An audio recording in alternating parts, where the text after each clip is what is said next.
생존 경쟁에서 집단이 하나의 단일한 적응 단위라고 주장하는 집단 선택 이론은 다른 사람을 위해서 자신의 이익을 희생하는 이타주의도 진화의 산물이라고 주장합니다.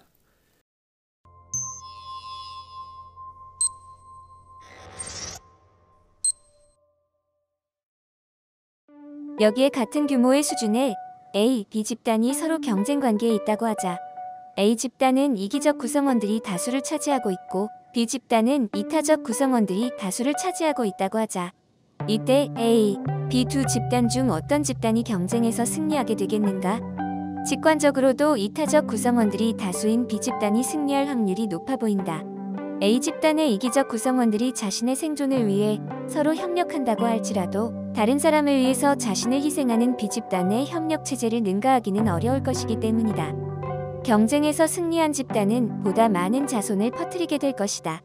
이것은 결국 이기주의적 집단보다는 이타주의적 집단이 더욱 늘어난다는 이야기가 된다.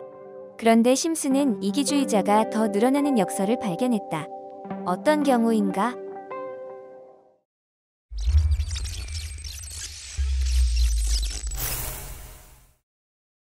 같은 규모 수준의 A, B 집단이 서로 경쟁 관계에 있다고 합시다.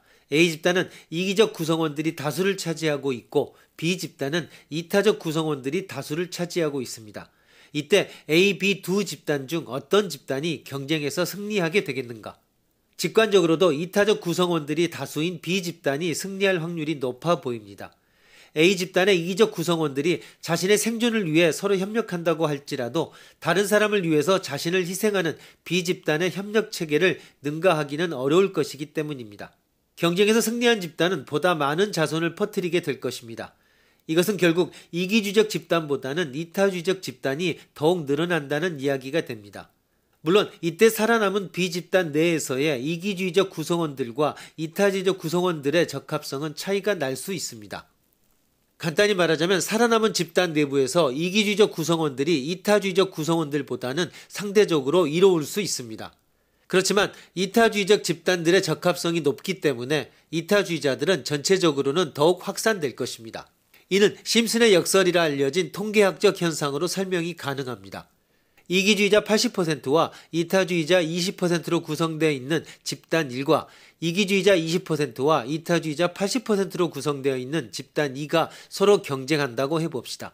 집단 내부의 경쟁에서는 이기주의자가 우세하여 집단 1에서는 다음 세대의 개체수에서 이타주의자가 18%로 줄고 이기주의자가 82%로 늘었으며 집단 2에서는 이타주의자가 78%로 줄고 이기주의자가 22%로 늘어났습니다.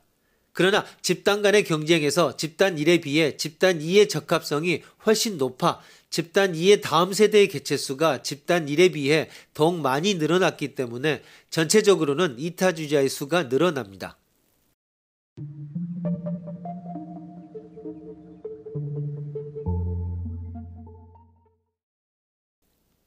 그렇지만 생물학적 이타주의가 성립한다고 해서 심리학적 이타주의가 곧바로 성립하는 것은 아닐 것입니다.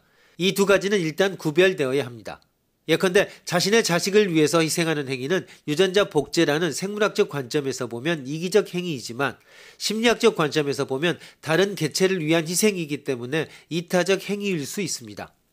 그러므로 인간은 의식적 존재이고 인간 행위의 직접적 원인이 동기라는 것을 고려하면 생물학적 논의와는 다른 심리학적 동기의 차원에서 이타주의에 대한 정당화가 시도되어야 합니다.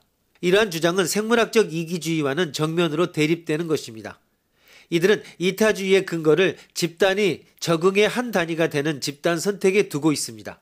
그리고 심리학적 이타주의도 진화의 산물임을 논증하고자 합니다.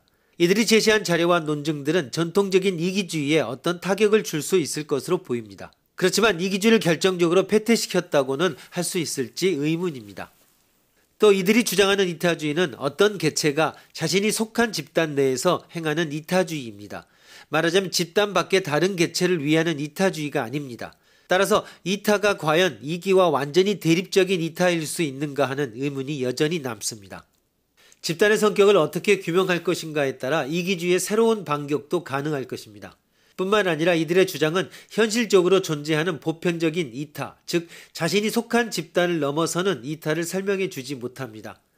예컨대 이들은 동물권을 인정하며 육식을 거부하는 채식주의를 설명해 주지 못합니다. 이들이 집단과 이에 기초한 이기주의를 강조함으로써 집단주의나 정치적 전체주의를 조장할 수 있다는 비판도 짚고 넘어가야 할 문제입니다. 전통적으로 정치적 전체주의는 집단주의와 이타주의를 강조해 왔습니다. 그러므로 집단 선택 이론은 자체의 논리적 맥락과는 관계없이 정치적 전체주의에 이용당할 가능성이 높습니다. 이런 측면에도 불구하고 진화론적 관점에서 제시된 이타주의 논증은 자연선택의 진정한 단위와 생명체의 본성 내지는 인간성에 관한 새로운 반성과 논의의 계기를 제공하고 있습니다. 동시에 이러한 논의는 앞으로 규범윤리학과 인간의 행위를 이해하고 설명하려는 사회과학의 방법론에도 상당한 영향을 미칠 것으로 예상됩니다.